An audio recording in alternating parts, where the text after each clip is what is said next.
시작하겠습니다. 안녕하십니까. 자, 이제 거시 경제학 시작할게요. 그래서 첫 번째는 이제 GDP의 계산이 있거든요. 계산하는 걸 우리가 세 가지 방식으로 하는데, 우리 감정평가사에서는 요 자체를 잘 내진 않더라고요. 잘 내진 않고, 케인즈의 국민소득 결정이론 갖고 하는 거, 출제를 좀 합니다. 그 다음에 두 번째가 이제 요거 있죠. GDP에 들어가는 거, 들어가지 않는 거. 그래서 들어가는 게 이제 재고가 들어가고 안 들어가는 게 이전 지출 안 들어간다. 뭐 이런 것들 잘 보시면 될 것 같고요. 그 다음에 명목 GDP, 실질 GDP 있죠. 명목 GDP, 실질 GDP는 거시에서 빼놓을 수 없는 거죠. 그래서 거시는 세 가지를 잘하면 돼요. 명목과 실질을 구분 잘해야 되고, 그 다음에 단기와 장기를 구분 잘해야 되고, 세 번째는 신축적이냐 경직적이냐, 이 세 가지를 잘 구분하시면 큰 문제는 없을 거고, 명목 GDP는 측정 시점의 가격으로, 실질 GDP는 기준 시점으로 하는 거고요. 그 다음에 실제 GDP와 잠재 GDP 있죠. 그래서 잠재 GDP는 자연산출량이라고 얘기를 하는 거고요. 자연산출량이라고 얘기하는 거고, 얘는 우리가 완전고용 GDP라고 합니다. 그래서 이거 뭐 실잠을 시험 문제 잘 내진 않아요. 하지만 이건 헷갈리면 안 됩니다. 실잠은 GDP 갭이고요. 잠실은 싱크홀이에요. 헷갈리시면 안 됩니다. 미안합니다. 네, 그렇게라도 뭐 잘 나오진 않지만 해봅시다. 1번, GDP는 일정 기간 동안 국내에서 최종적으로 생산된 상품과 서비스에 대한 총 지출이다. 맞아요, 틀려요? 지출로 해도 돼요. 왜냐면 국민소득 3면 등가의 원칙에 따라 지출이라고 해도 됩니다. GDP는 절량 개념이다. 절량은 일정 시점이죠. 유량입니다. 유량. 절량은 통화량, 국부 정도가 절량이다 라는 거 틀렸고, 식당에서 판매하는 식단은 GDP에 포함되지만 아내가 가족을 위해 제공하는 식사는 GDP에 포함되지 않습니다. 왜? 시장에서 거래된 것이 아니기 때문이다. 4번, 발전소가 전기를 만들면서 공해를 발생시키는 경우 전기의 시장에서 공해의 시장 가치를 뺀 것이 GDP다.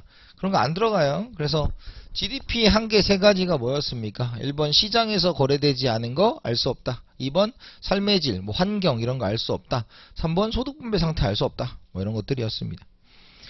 5번, 임대주택이 제공하는 주거 서비스는 GDP에 포함되지만 자가주택이 제공하는 주거 서비스는 GDP에 포함되지 않는다.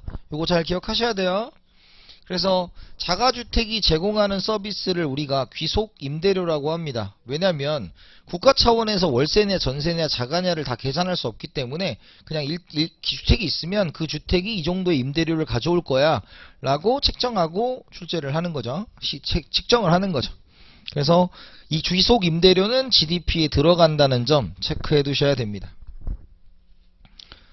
자, 그 다음에 6번, 기존 아파트 매매 가격과 과일 생산의 증가는 모두 실질 GDP 증가 요인이다 라고 했는데, 우리가 이제 자본이득이라는 게 있죠. 자본이득은 주가, 부동산 이런 것들입니다. 가격이 상승하는 건데 이런 건 GDP 들어가지 않아요. 자본이득은 들어가지 않는다. 그래서 아파트 가격 상승은 안 들어가고요. 그 다음에 과일 생산의 증가는 들어갑니다. 7번에 GDP는 유량 변수다. 맞죠? 자, 8번, A국의 밀 생산 농부들은 밀을 생산하여, 뭐 이런 문제가 있습니다. 자, 이런 문제가 있으면 어떻게 하냐면 가지전법으로 하면 돼요. 가지.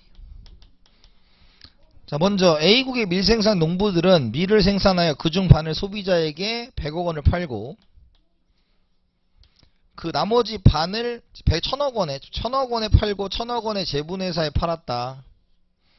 제분회사는 밀가루를 만들어 나머지 제과회사에 1900억 원에 팔았다.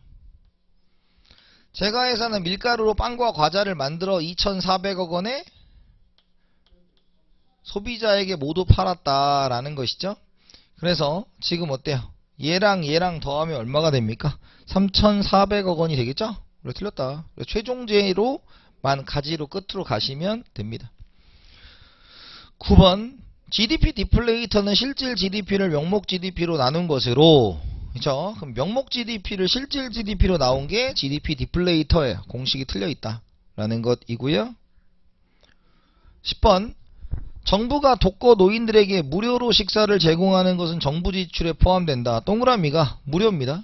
무료는 이전이죠. 이전은 GDP에 포함되지 않아요.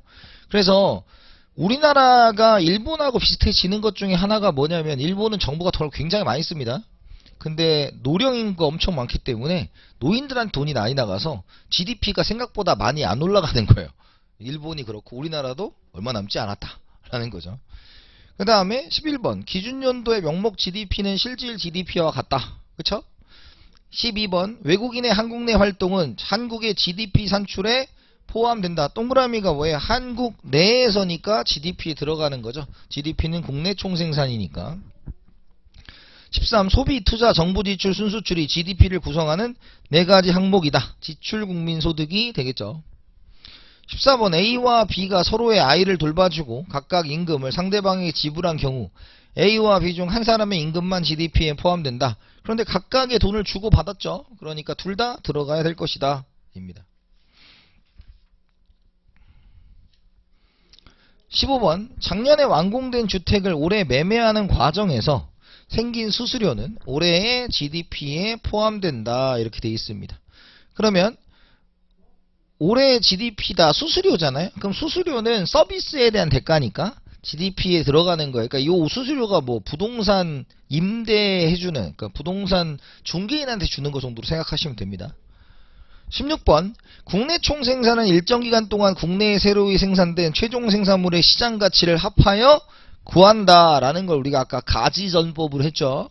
17번 국내 총생산은 일정 기간 동안 국내 생산 과정에 새로이 창출된 부가가치를 합하여 구한다 라는 거예요. 그래서 동그라미가 부가가치를 합해서도 구할 수가 있다. 그래서 총생산물 마이너스 중간생산물 또는 부가가치의 총합 또는 최종재 가치 합으로 구합니다. 18번 국내 총생산은 일정 기간 동안 국내 생산 과정에서 투입된 중간 투입물의 시장 가치를 합하여 구한다는 틀렸죠. 중간 투입물이니까요. 다만 이제 공무원 문제 이런 게 나온 적이 있어요. 그러니까 우리나라의 중간재는 GDP에 포함된다 봐야 틀려요. 그러니까 공무원 문제 이렇게 나왔어. 그게 뭐냐면 아이폰에 들어가는 램은 아이폰의 중간재죠. 근데 우리나라가 그걸 수출하면 그거 자체는 뭐가 돼요? 최종재가 되죠. 우리나라에서는 그런 걸로 내기도 했다라는 겁니다. 그래서 그런 것도 오해하시면 안 돼요. 그러니까 여기서 말하는 건 중간재는 중복 계산을 안 하는 것이다. 이렇게 보시는 거고요. 자, 그 다음에 19번 국내 총생산은 일정 기간 동안 국내 생산 과정에 참여한 경제주체들이 받은 요소소득을 합하여 구한다라는 거죠. 그래서 가장 기본적인 게 뭐냐면 GDP는 3가지 방법으로 구했죠. 그리고 GDE는 CIG X-M이죠. 그리고 이제 앞으로 GDE를 생산을 이제 Y 이렇게 표현하죠. Y. 그 다음에 GDI는 임금, 이자, 지대, 그 다음에 이윤 이렇게 합쳐서 구하는 거죠. 생산 요소를 제공한 대가입니다. 근데 이것도 잘 쓰지는 않고요. 이제 많이 쓰는 건 Y는 C 플러스 S P 플러스 T. 소득은 소비하고 저축하고 세금 냅니다. 이렇게 얘기를 하는 거죠.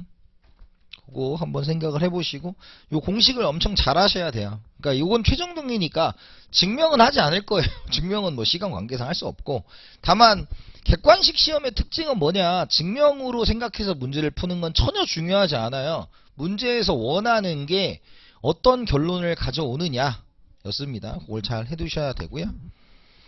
19번도 맞는 거고 20번 생산 측면, 분배 측면, 지출 측면에서 측정한 GDP의 값은 동일하다는 것을 우리가 국민소득 3면 등가의 법칙이다 이렇게 표현을 합니다. 21번 지출 GDP는 각 생산 단계에서 생산된 부가가치 합으로 측정한다 그랬어요. 뭐 이렇게 측정할 수도 있죠. 그러니까 지출 GDP가 뭐라는 가정하에서 생산 GDP라는 가정하에서. 근데 이것도 트집을 잡으면 지출 GDP는 항목이 다르지 않냐 이렇게 할 수도 있어요. 근데 이거는 이제 출제의 의도가 어차피 3면 등가의 원칙이니까 이런 거니까 오해 없길 바라고요. 자, 그 다음에 22번 국내 총지출은 소비지출, 투자지출, 정부지출, 순수출로 이루어져 있다 입니다. 그래서 이제 가끔 나오는 게 이거죠. 요 C에는 수입품이 들어가느냐 라는 겁니다. 들어가요 안 들어가요? 들어간다 입니다. 그런데 그럼 GDP랑 안 맞잖아요. 여기서 빼주는 거예요.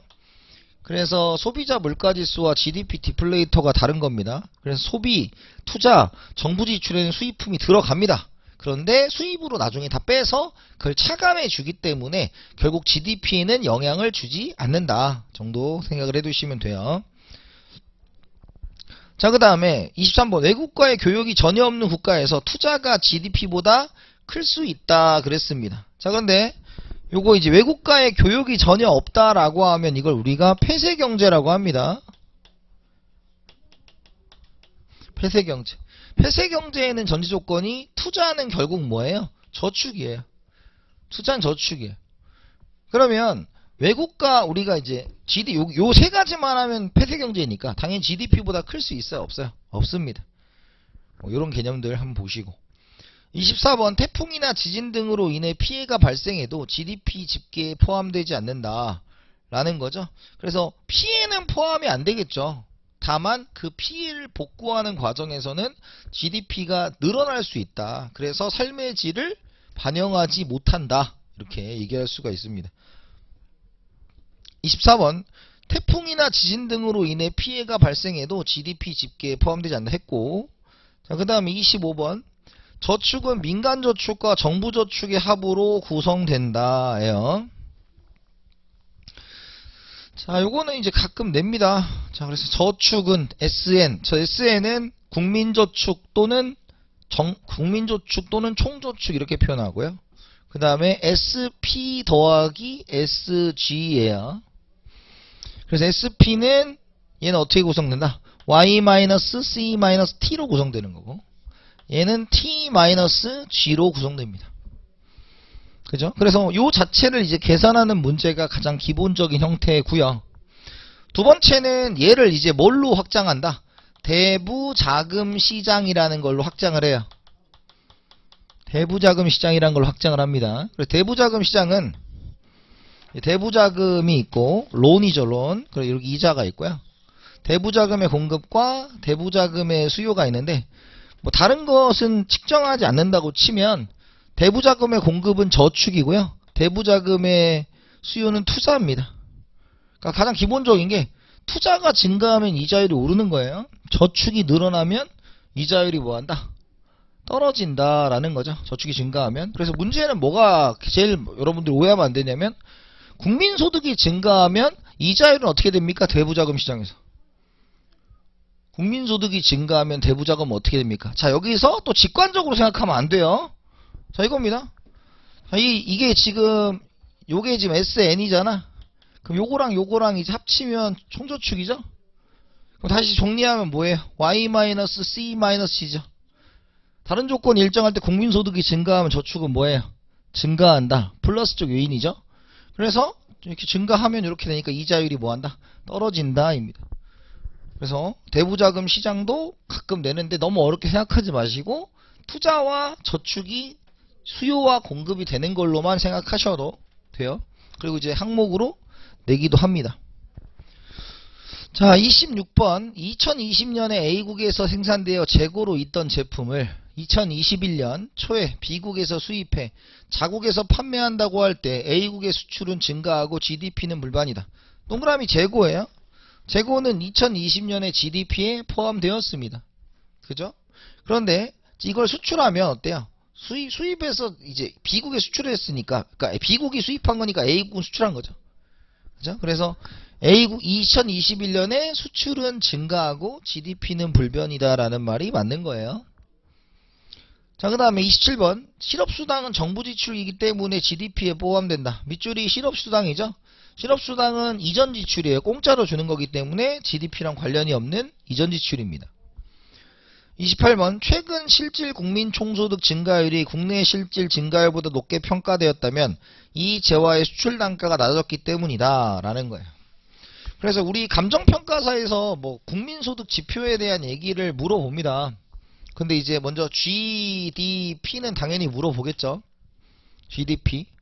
자, 그런데 GDP가 이제 뭐가 됩니까? 이렇게 GDP, GNP 이렇게 되겠죠?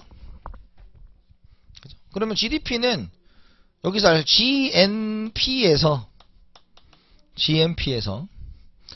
GDP 빼기 플러스 여기 이제 A 더하기 A, B, C면 GNP에서 뭐예요? C를 더해주고 A를 빼주면 되죠? 그러면 지금 C는 뭐예요? 손흥민이에요. 우리나라의 밖에서 번 돈이죠. C는. A는 우리나라 안에서 외국인이 번 돈이에요. 그래서 C 플러스 C 마이너스 A로 할 수 있죠.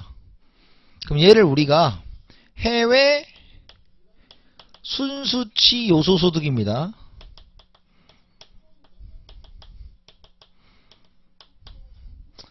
자, 그런데 이제 이게 뭐 무역을 안 하고 외국하고 무역을 안 하면 GNI가 GDI 플러스 해외 순수치 요소소득이 돼요. 그렇죠? 근데 GDI라는 것은 GDP와 GDI는 이런 차이가 있다고 보시면 돼요. GDP는 우리가 생산을 한 거야. 그렇죠? 그런데 GDI는 내가 생산을 했더라도 이게 어떤 평가를 받고 어떤 가격을 책정받느냐에 따라 달라져요. 그러니까 예를 들어서 지금 우리나라에서 나온 얘기가 반도체 값이 떨어져서 걱정이야 이런 얘기를 하잖아요. 그 말은 뭐예요? 반도체가 가격이 높을 때는 뭐 반도체를 만드는 삼성이나 SK 이런 데가 수익이 굉장히 좋다가 낮은 대접을 받으면 안 좋겠죠. 그래서 요건 이제 뭐예요? GDP 플러스 교육 조건 변화에 따른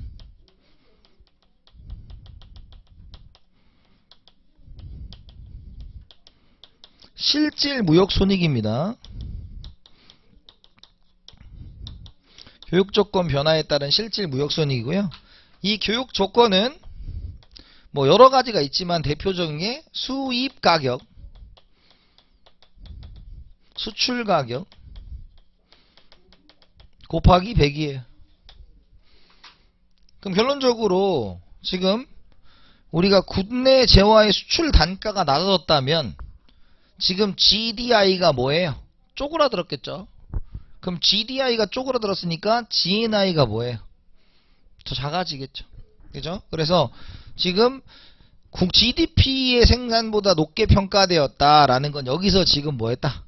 여기서 GDP에서 여기서 뭐 한 거야? 그러니까 예를 들어서 이거죠. 지금 뭐가 크대? 지금 요렇게 크다며. 그럼 여기서 플러스 여기에다가 얘가 플러스 역할을 해야 돼요? 마이너스 역할을 해야 돼요? 플러스 역할을 해야 되는 거죠. 그래서 수출 단가가 뭐 해야 된다? 높아져야 됩니다. 그래 교육 조건이 좋아지는 거죠. 29번 명목 GDP는 당해년도의 가격으로 측정한 GDP다. 측정 시점에 얘기하는 거니까 맞는 거죠. 자, 물가 수준이 꾸준히 오른다면 실질 GDP는 명목 GDP보다 크다 라는 거죠. 그래서 요거는 이제 뒤에 가서 물가에서 다시 하겠지만, 자, 물가 지수는 100을 기준으로 합니다. 100보다 커지면 기준 연도보다 물가가 상승한 거고 100보다 작으면 기준 연도보다 물가가 하락한 건데, 이 물가 지수랑 똑같은 게 뭐예요? 똑같은 게 GDP 디플레이터가 되죠. 그럼 GDP 디플레이터는 실질 GDP분의 명목 GDP 곱하기 100이니까 100보다 커지려면 뭐가 커야 돼? 명목이 커야 되겠죠. 그래서 실질 GDP가 명목보다 크면 물가는 하락한 거예요. 그거 틀렸다. 31번 GDP 디플레이터는 명목 GDP를 실질 GDP로 나눈 값이다. 그랬는데 이걸 이제 X 처리했잖아요. 이것도 좀 어떤 시험 문제 이렇게 됐어. 근데 이걸 또 어떤 사람은 맞다고 낼 수도 있어요. 근데 이제 의도는 100이 빠졌다. 아니, 그러니까 여러분들 이게 그 출제자가 있잖아요. 항상 말하지만 출제자가 옳지 않은 것은 옳은 거는 이라고 하면 확실하게 정답을 찾으셔야 돼요. 그러니까 이거는 언제는 맞고 언제는 틀릴 수도 있는 거야, 이건. 그러니까 출제자가 뭐 이거 그러니까 예를 들어서 심지어는 노무사 문제가 이런 것도 있었어요. 여러분, 가격의 변화를 수요량의 변화로 나타내는 것이다. 그걸 이제 수요의 가격대로 생각하잖아. 그 노무사에서 이거 뭐라고 했냐면 이거 틀리게 냈어요. 율자가 파였다고. 어떤 느낌인지 아시겠죠? 그러니까 이거는 내는 사람 마음이야, 사실. 그러니까 확실한 걸 찾으세요. 꽂히지 마시고. 네. 그것도 엄밀히만 틀린 거 아니잖아요. 네, 엄밀히만 틀린 거 아니에요. 자, 그 다음에 33번. 32번 GDP 디플레이터는 명목 GDP를 실질 GDP로 환산할 때 이용된다. 라는 거 맞습니다. 33번 작년에 비해 실질 GDP가 상승했다면 작년에 명목 GDP는 감소했고 GDP 디플레이터가 증가했다. 이거죠. 자, 그럼 이걸 이제 다시 식을 변형한 거야.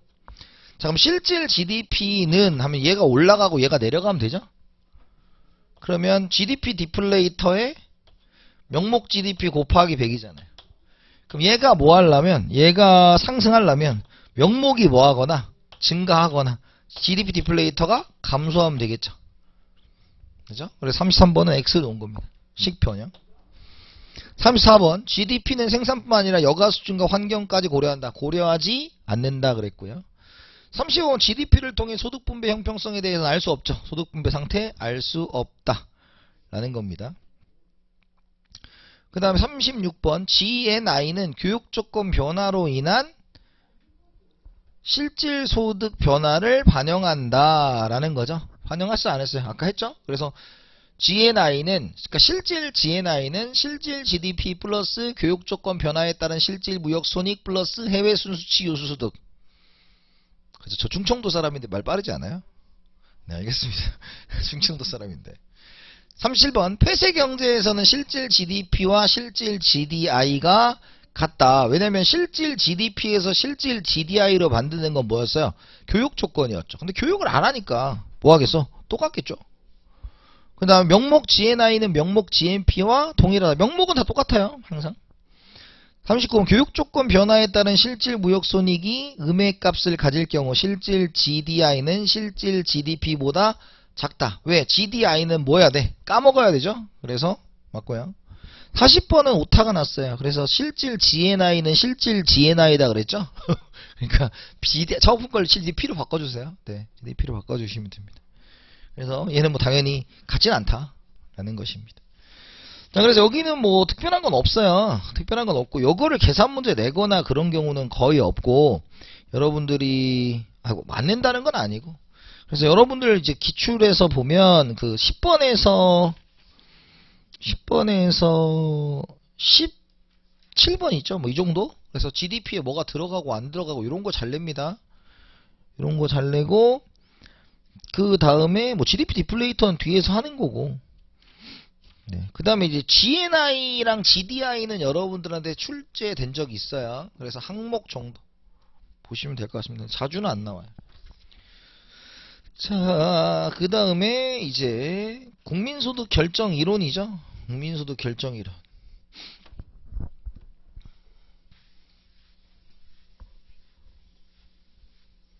자, 먼저 고전학파의 국민소득 결정 이론을 출제하는 데는 회계사만 내요.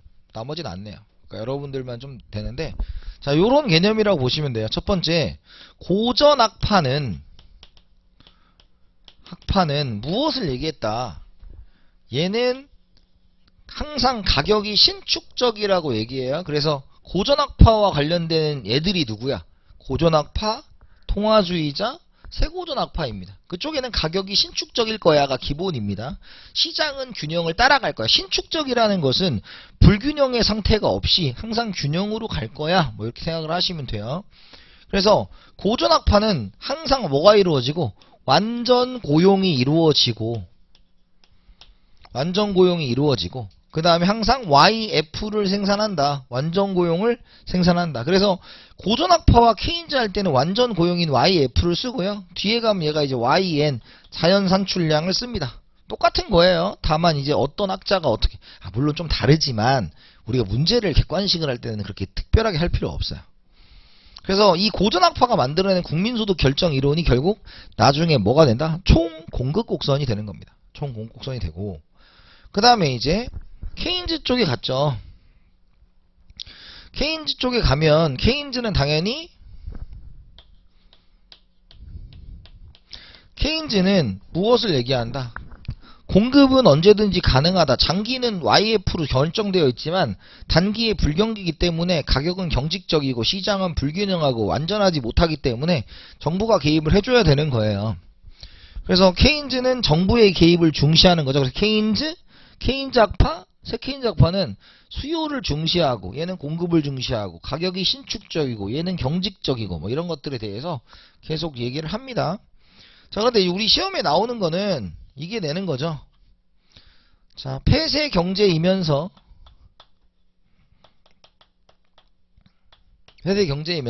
and 정X에만 존재하는 경우 우리가 Y는 C 플러스 1-C분의 1 X0 플러스 I0 아니 X0래 C0 플러스 I0 플러스 G0 마이너스 T0다. 그죠? 그래서 승수가 뭐예요? 승수 정부 지출 승수는 1-2분의 1 투자 승수는 1-2분의 1 여기까지만 내면 7급 그죠? 아 여기까지 그 조세 승수는 1-2분의 마이너스 C죠. 이해되시죠? 네, 그건 알고 계셔야 돼요. 이걸 다 설명하자면 1시간짜리니까. 그 다음에 이제 가끔 낸 게, 여기 소비도 승수가 있는 거죠. 왜? 이렇게. 곱해서 나와야 되니까. 소비도 승수가 있습니다. 그래서, 감정평가사는 소비도 냅니다. 그 다음에, 이제 뭐가 되겠어요? 그 다음에, 올 고려한 거죠. 올 고려. Y는 1-C분의 1-T 플러스 M 마이너스 I 분의 1이다. 그죠? 그 다음에 이제 여기가 C0 플러스 I0 플러스 G0 플러스 X0 마이너스 CT0 마이너스 M0 이렇게 써주는 거죠. 여기는 이제 이게 승수인데 이걸 외우시는 게 나아요. 그리고 승수가 언제 커지냐라는 말은 심플한 겁니다. 어떻게? 이걸 외우고 있으면 분모가 작아지면 숫자는 뭐합니까? 커지죠. 분모가 작아지려면 C는 어때요? C는 분모를 작게 만들죠? 그러니까 C가 커지면 뭐한다? 승수가 커진다. C는 한 개의 소비 성향이죠. MPC. 근데 또 여기서 이 얘기하잖아. MPC 더하기 MPS는 1이잖아요. 그러니까 한 개 소비 성향이 크다라는 것은 5개 표현하면 한 개 저축 성향이 작아지면 이렇게 표현하는 거예요. 그 다음에 세금은 지금 어때요? 커지면 플러스니까 분모를 크게 만드는 거죠. 그러니까 승수를 작게 만드는 거고 여기는 비례세율이고 M은 한 개의 수입 성향이죠. 얘가 커지면 분모가 뭐 하는 거예요? 커지는 거죠. 그러니까 승수가 작아지는 거고 I는 유발 투자 개수니까 얘가 커지면 분모를 뭐하게? 작게 만드니까 승수가 커진다. 그래서 이걸 외워서 한글로 해석하는 게 시험 문제입니다. 네, 한글로 해석하는 거. 그죠? 자, 그 다음에 이제 국민소득을 구하는 공식은 주어진 거로 그냥 더해서 구하시면 되는 거죠. 그죠? 구해서 더하는 거다. 그래서 본래는 이제 K인 쪽은 뭐야? YD는 C 플러스 I 플러스 G 플러스 뭐 X 마이너스 M이 있잖아요. 그죠? 근데 균형은 어때요? 어차피 공급은 따라오니까 YD는 Y일 거 아니야. 이걸 지워서 그냥 하는 겁니다. 그래서 국민소득 결정이론은 요렇게 해서 구하는 거 출제를 하더라 라는 거죠. 그래서 여러분들 교재에 다 넣어놨습니다. 여기는 이제 시험에 반드시 나오는 거죠. 그래서 케인즈 승수, 뭐 국민소득 뭐 이런 것들 구할 수 있느냐 2문제 정도 출제가 가능하다. 고전학파는 그렇게 나오는 파트가 아니에요. 그러니까 고전학파는 설명을 위한 도구지 여러분들 시험 정도의 레벨에서는 뭐 되게 많이 얘기하는 친구는 아니다. 자, 1번 고전학파는 모든 가격 변수가 신축적이기에 불균형 시 가격 조정으로 균형 회복이 가능하다고 보았다. 동그라미가 신축적이라는 게 균형 회복이에요.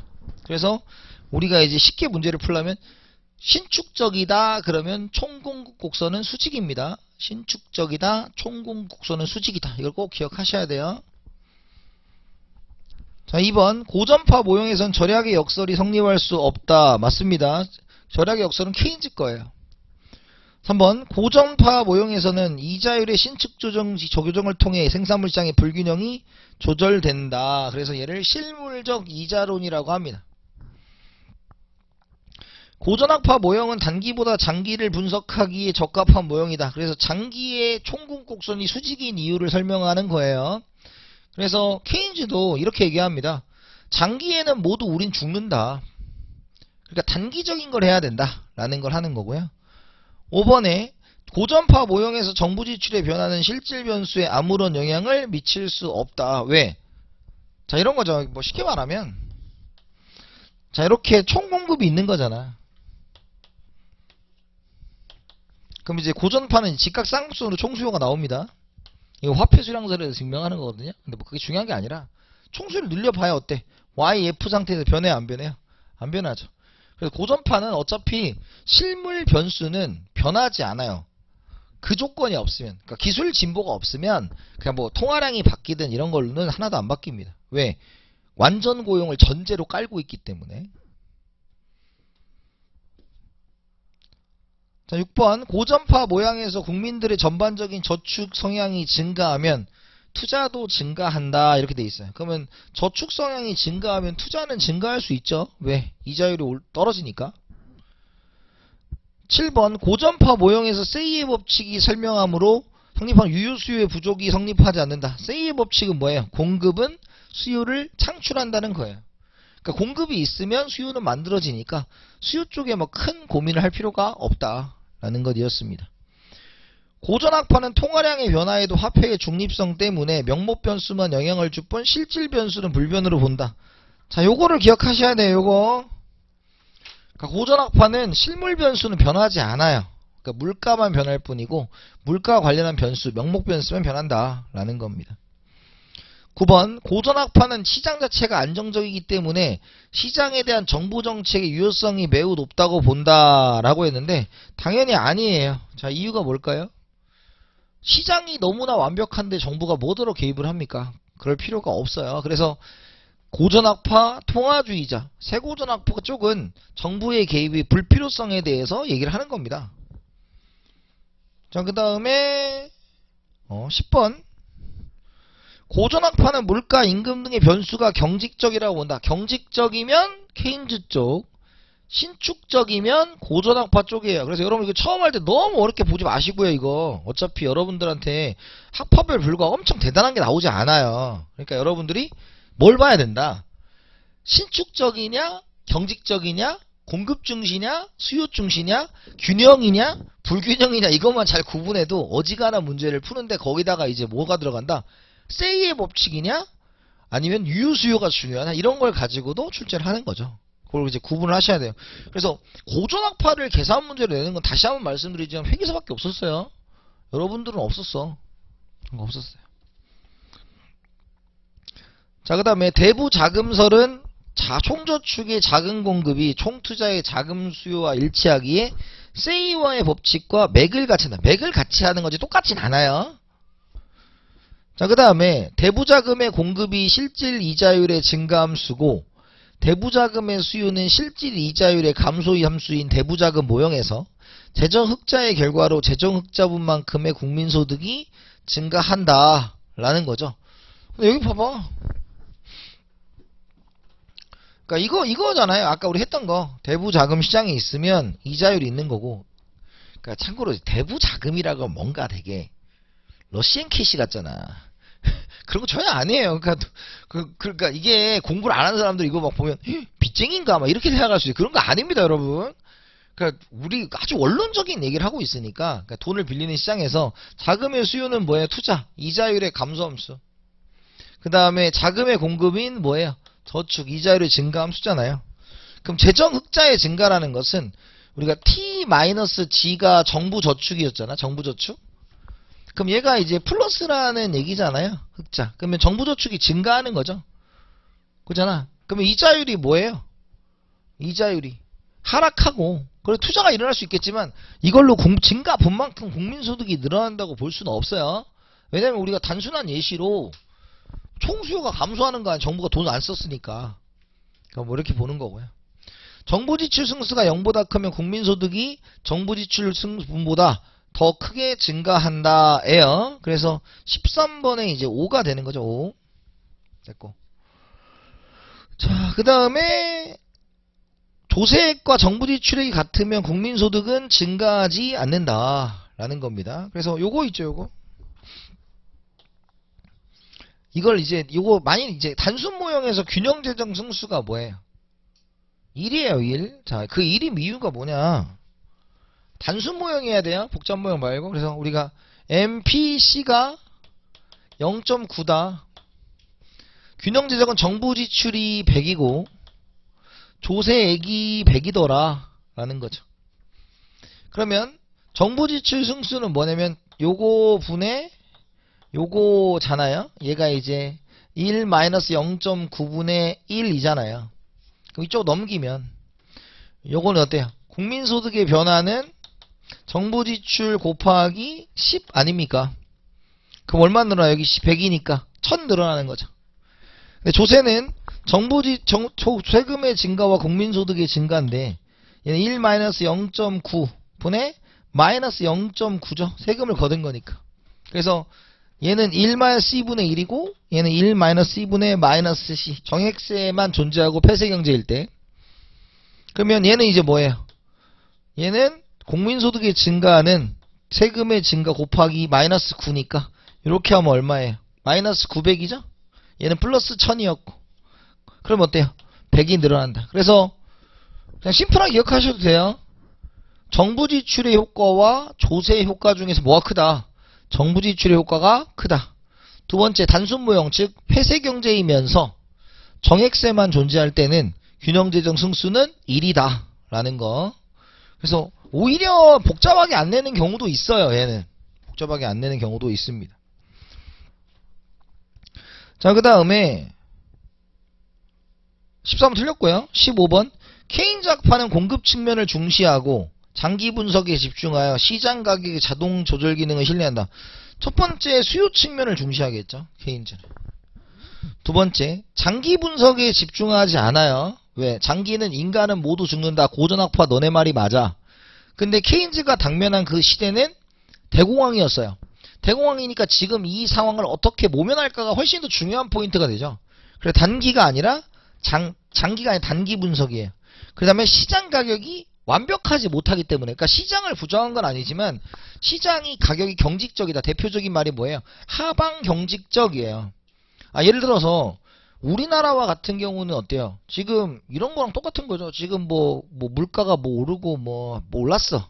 그래서 지금 갈비탕 좀 괜찮은 집 가서 먹으면 12,000원 하잖아요? 그죠? 그럼 불경기가 오면 갈비탕 값이 떨어져야 되잖아. 안 떨어지잖아요. 그러니까 한번 올라간 건 안 떨어진다라는 게 케인즈의 지론이죠. 그걸 우리가 가격의 경직성이다 이렇게 표현하는 겁니다. 자, 그 다음에 케인즈의 국민소득 결정 이론에서 한계 저축성이 클수록입니다. 한계 저축성이 크면 한계 소비 성향은 모아지는 거야? 작아지는 거죠? 그러면 투자의 승수 효과는, 투자 승수는 뭐랑 똑같냐면 정부 지출 승수와 항상 똑같아요. 그러니까 정부 지출 승수가 투자 승수가 뭐예요? 작아진다가 맞는 말이죠. 17번, 케인즈의 국민소득 결정 이론에서 디플레이션 갭이 존재하면 일반적으로 실업이 유발된다 라는 건데, 자, 디플레이션 갭과 인플레이션 갭은 이런 겁니다. 자, 먼저 우리가 그래프를 하나 볼게요. 디플레이션 갭. 근데 이거 그래프 같은 거 몰라도 돼. 그러니까 뜻만 보면 되는데 기준이 뭐냐 이겁니다. 그래서 케인즈는 여기가 Y고 여기가 YD고, 자, 요렇게 있는 게 YD하고 Y하고 같은 거죠. 이걸 균형 상태라고 합니다. 자, 이 말은 뭐냐면 수요가 있으면 공급은 언제든지 내가 할 수 있다라는 전제를 깔고 있는 거죠. 그럼 우리는 뭐가 중요한 거다? 수요가 중요한 거예요. 그래서 이렇게 이제 뭐가 있습니다. 이렇게 수요가 있습니다. 총 수요는 C 플러스 I 플러스 G 플러스 X 마이너스 M이고요. 여기 이 각도가 뭐가 되는 거다? 이 각도가 MPC가 되는 거죠. 케인즈는 MPC, 우리 절대소득 가설에서 하겠지만 이 MPC는 소득이 증가했을 때 소비가 증가하는 것이기 때문에 걔는 0과 1 사이 값을 갖는다. 0은 소득이 증가해도 하나도 안 쓴다는 뜻이고 1이면 소득이 증가하면 다 쓴다는 뜻이니까 정상인이라면 파블로프의 강아지처럼 소득이 증가하면 조금은 쓸 거 아니냐라는 거예요. 그래서 디플레이션 갭과 인플레이션 갭은 어떤 거냐면 지금 이런 겁니다. 자, 지금 여기가 만약에 YF다 이거야. 자, 디플레이션과 인플레이션은 얘는 뭐야? 얘는 기준이 뭐예요? 기준이 YF예요. 자연산출량이에요. 자연산출량. 그러면 지금 실제 GDP는 얼마예요? 지금 실제 GDP. 얘가 Y죠?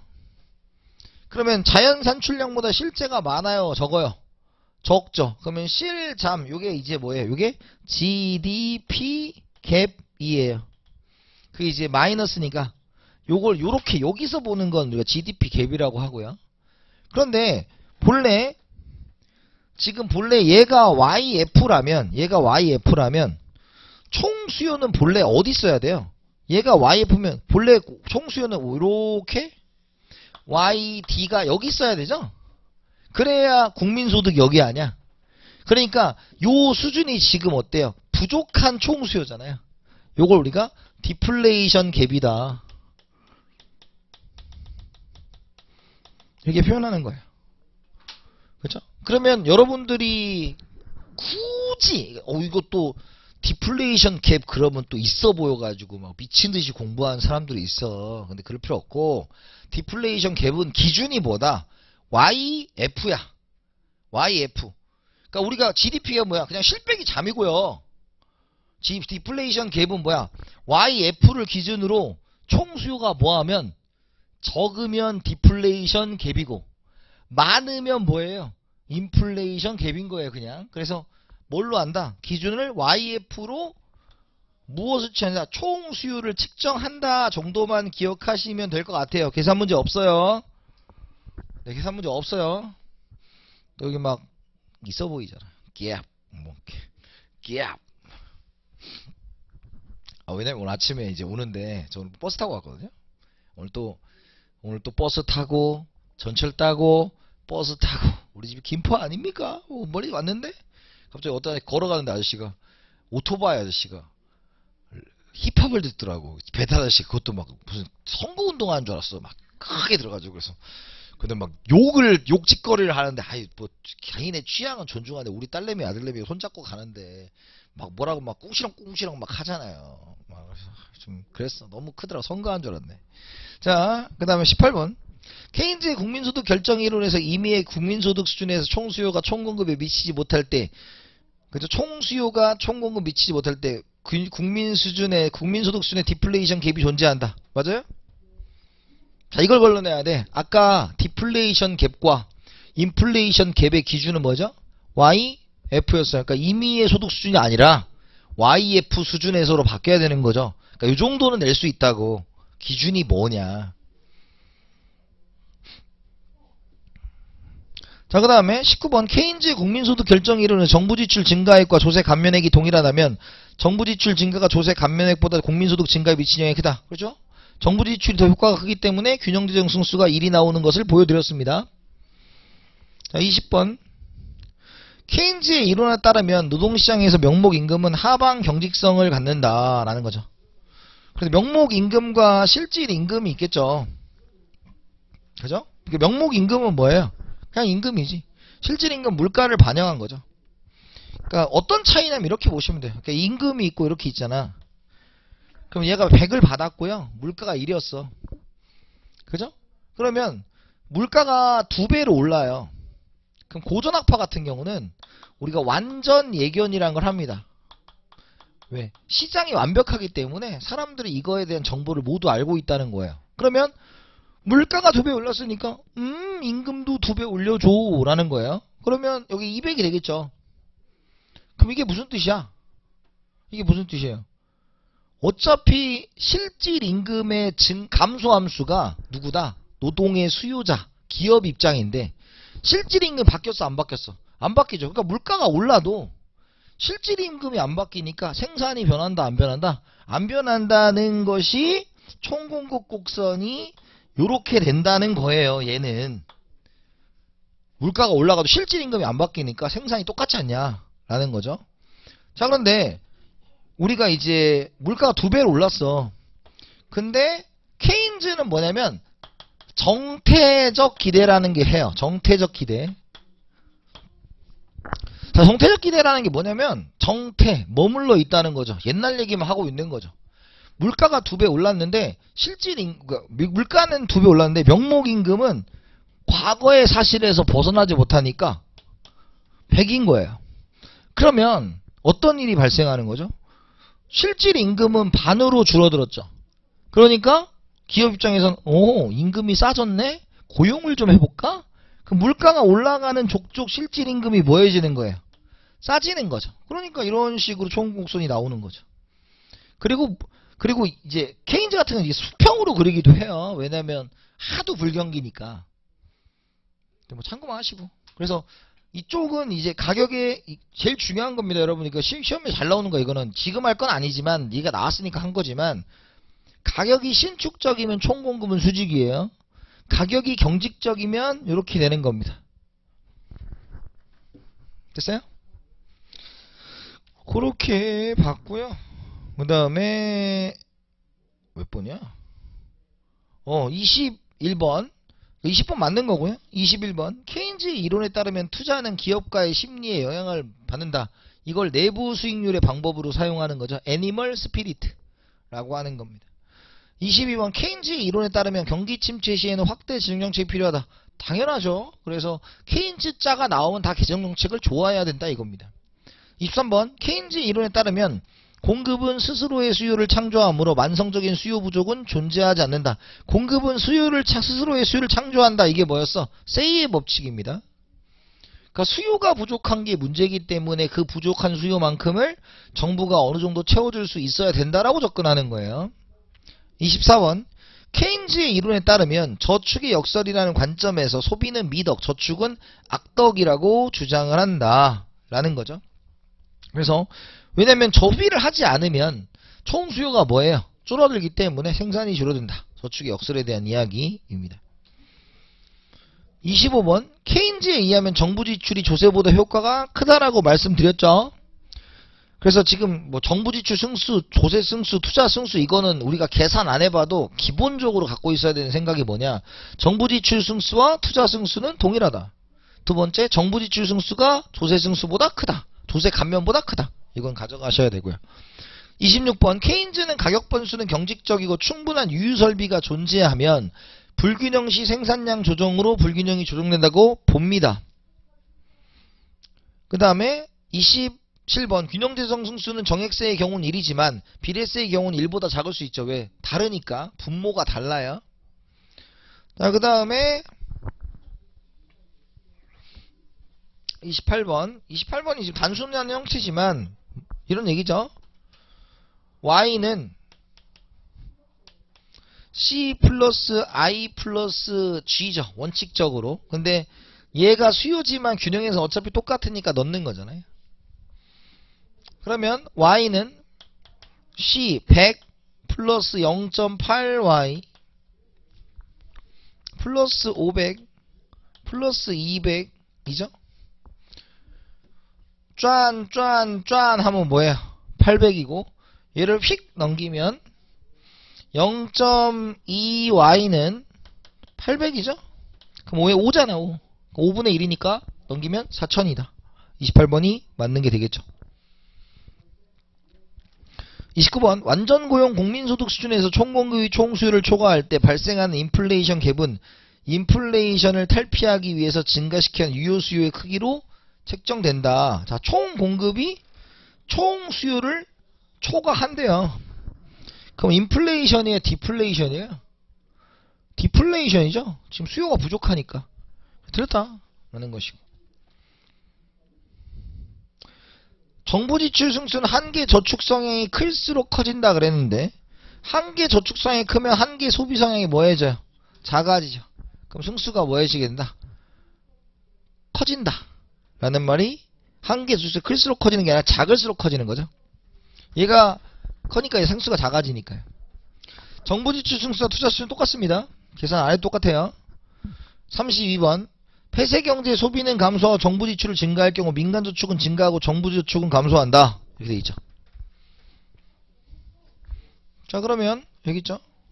폐쇄경제에서 정부지출은 증가할 경우 민간저축은 증가하고 정부저축은 감소한다 그랬습니다. 국민소득과 세금은 고정되어 있대요. 그러면 Y, SP는 Y-C-T잖아.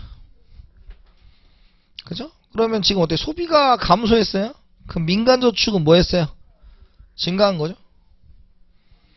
여기 세금 고정되어 있다고 했고, 둘이 고정되어 있다고 했으니까. 그럼 SG는 T-G니까 어때요? 얘가 지금 증가했으니까 얘가 감소했죠. 정부저축은 감소한다. 공식을 집어넣는 겁니다. 그러니까 32번 같은 거를 여러분들이 직관적으로 하시면 안 돼요. 직관적으로 하면 큰일 난다. 이렇게 말씀드리고요. 자, 그 다음에 33번 정부가 지출을 10만큼 늘렸을 때 총수요가 10보다 적게 늘었다면 이자율 변화에 따른 투자 감소를 유추할 수 있다라는 겁니다. 그러니까 정확히 말하면 이 케인즈의 국민소득 이론에서는 무엇이 고려되지 않은 모형이다. 이자율이 고려되지 않은 거예요. 이자율이 고려되지 않았기 때문에 이자율을 반영한 이론이 하나 생겨납니다. 그것이 뭐냐면 ISLM 모형이죠. ISLM 모형. 그래서 ISLM 모형에서 가장 기본적인 게 R형 Y가 있다. 그래서 얘가 IS고 얘가 이제 LM. 뒤에 가서 한번 해줄게요. 이거 다 나왔을 때. 근데 이제 IS 정부지출 늘리면 이렇게 되는 거죠. 최초에 어때요? 요만큼 국민소득이 증가했다가 Y0에서 Y1으로 증가했다가 이자율이 올라가기 때문에 이렇게 빵꾸나죠. Y2. 그래서 이렇게 감소하죠. 요걸 우리가 구축효과라고 한다. 그래 구축효과는 축구효과, 발로차 효과입니다. 그래 구축하면 저도 옛날에 구축 뭐 이렇게 세우는 줄 알았는데 축구입니다. 축구 발로 뻥 차는 거예요. 그래서 정부지출 효과를 날리는 것이다 라는 거예요. 33번 맞다 라는 것이었습니다. 자, 그 다음 34번 A국의 총수요는 200억 달러이며 장기 생산량 수준에서 300억 달러다. A국의 총수요 중 소비를 제외한 구성항목은 독립지출이다. 소비에 가처분 소득의 영향을 받으며 한계 소비 성향은 1.2다. 2분의 1이다. 아울러 물가 수준은 고정되어 있다. 이때 정부가 장기 생산량 수준을 달성하고자 할 때 증가시켜야 될 정부 재정지출은 100억이다. 먼저 첫 번째가 뭐예요? 요거죠. A국의 총수요 및 구성항목은 독립지출이다. Y는 C 플러스 I로만 구성됐다라는 거죠. 자, 그런데 지금 국내 총수요는 200억 달러예요. 그 말은 뭐냐면 YF가 있고 Y가 있는데 얘는 300억이고 얘는 200억이니까 얘가 100억이죠. 그죠? 그런데 지금 100억을 늘리려면 어떻게 해야 되냐? 델타 Y를 100억을 늘리기 위해서는 정부 지출을 늘리고 이제 승수를 해줘야 되겠죠. 승수. 그래서 승수에 해당하는 게 뭐였습니까? 1-MPC분의 1이죠. 여기 MPC에 해당하는 게 0.55밖에 없죠. 그럼 요거 하면 얼마야? 2죠. 그러니까 100을 늘리려면 얘 얼마 늘려야 돼? 50 늘리면 된다. 이런 뜻입니다. 그래서 승수에 대한 얘기 하실 수가 있으셔야 되겠고요. 그 다음에 정부지출 승수의 일반형은 이렇다. 그래서 유발투자가 없다 그랬으니까 1-1분의 1-C 1-T 플러스 M 이렇게 되는 거죠.